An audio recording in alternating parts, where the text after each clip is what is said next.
दर्शक बंधु आज आसतु जाना स्वास्थ्य मंत्र में हाड़ दुर्बल कहीं होता है।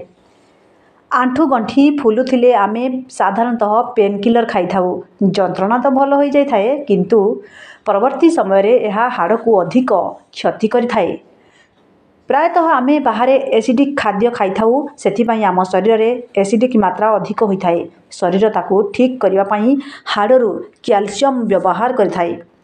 हाड़ू कैल्शियम कम होबारू हाड़ दुर्बल हो छोट छोट दुर्घटन हाड़ भांगार यथेष्ट संभावना रही है। बेले बेले आंठू गंठी कटकट आवाज आसी थाए कारण गंठी जॉइंट रे एक पतला परदा रही है। कैल्शियम अभाव ताहा क्षय हो जाए से हाड़ को हाड़ घसी हो कटकट आवाज होता है। यह आग को कष्टदायक होता है।